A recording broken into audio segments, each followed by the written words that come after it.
I know that sounds dramatic. But stay with me for just a second, because what is happening in professional golf right now is something that genuinely nobody saw coming. Not the players. Not the executives. Not even the people running the league itself. Saudi Arabia just pulled the plug. The public investment fund, the money behind everything, the billions that made LIV Golf possible, the reason Bryson DeChambeau, Jon Rahm, and Phil Mickelson walked away from the most prestigious tour in the world, has officially confirmed it is ending its funding after this season. Gone. Done. Over. And here is the part that should actually shock you. LIV Golf has burned through over $5 billion since 2022. $5 billion. And now, after all of that, after the drama, the lawsuits, the suspensions, the sides being drawn, the Saudis are walking away. Which means the three biggest names who followed that money, Bryson, Rahm, and Mickelson, are now standing in the middle of professional golf with no home, no clear path forward, and doors that may not be as open as they think. Sky Sports. The PGA Tour created a return window earlier this year. It closed in February. All three passed on it. And right now, that window is not expected to reopen. Golf Digest.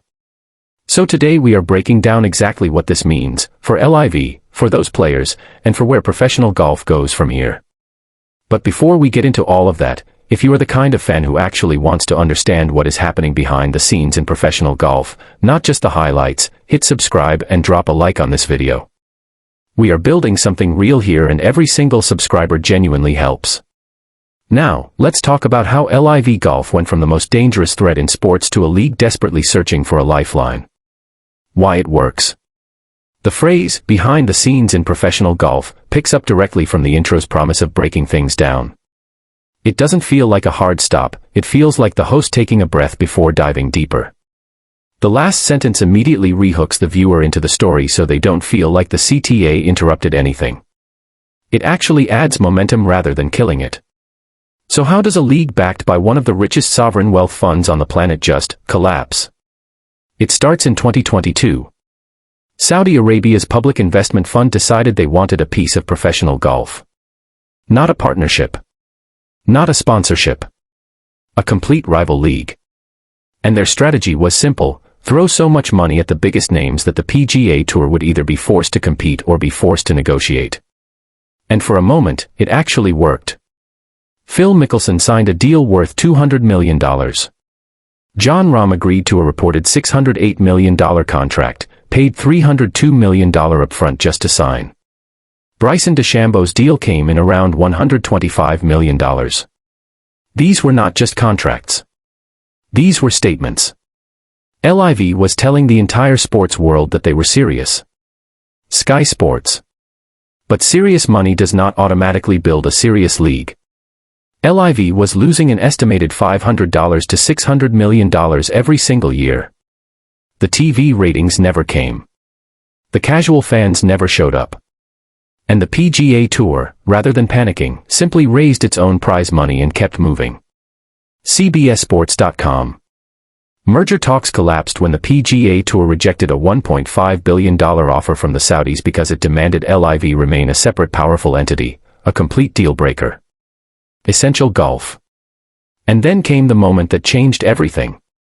Saudi Arabia looked at $6 billion spent, minimal returns, and a league still begging for relevance, and decided enough was enough. The money was gone. And suddenly, so was the plan. So the money is gone. The plan is gone. But the players are still here.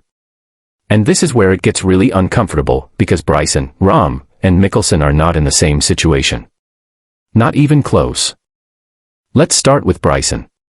His LIV contract expires at the end of 2026. He won the US Open in 2024, so his major exemption there runs until 2033. But his access to the Masters, the Open Championship, and the PGA Championship, those exemptions are running out. He turned down the PGA Tour's return window back in February, and when asked about coming back, he was non-committal, even suggesting he would be happy going full-time on YouTube if it came to that. Bryson has 2.6 million subscribers and real pull with a younger audience. Of the three, he has the most options. But options are not the same as a home. My Golf Spy Fox News. Then there is Rahm. He was the highest paid player on LIV, over $300 million paid up front just to join. He is still one of the best players in the world. But the path back to the PGA Tour is complicated by real scar tissue on both sides. He has quietly re-engaged with the DP World Tour, settling his outstanding fines to stay eligible, which tells you everything about where his head is right now. Sky Sports CBSSports.com. And then Phil Mickelson. At 50 years old and closing in on retirement, his relationship with the PGA Tour has soured to the point where neither side is likely to seek reconciliation. Front office sports. 3 players. 3 completely different situations. And 0 guarantees for any of them. 0 guarantees. And honestly, that is the part nobody wants to say out loud, but everybody is thinking. Because here is the real story underneath all of this. These 3 players did not just leave the PGA Tour for money. They left because they genuinely believed LIV Golf was going to change professional golf forever. Bryson said it publicly. Rahm said it. Mickelson was practically evangelizing about it. They were not just employees, they were believers.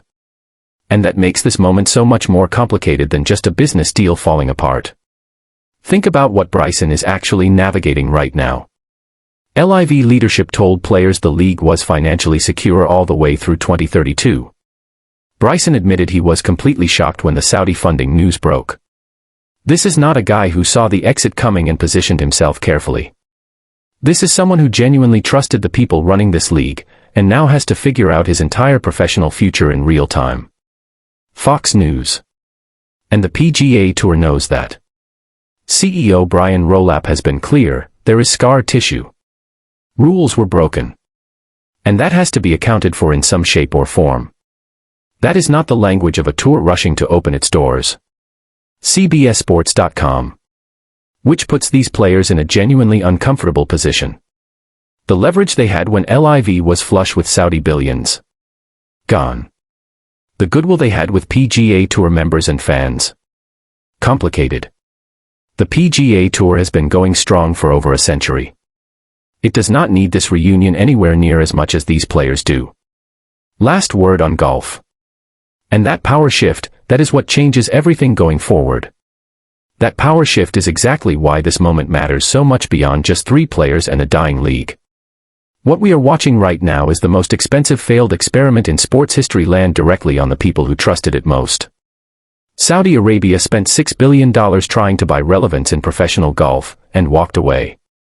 The PGA Tour held its ground, raised its prize money, and kept going.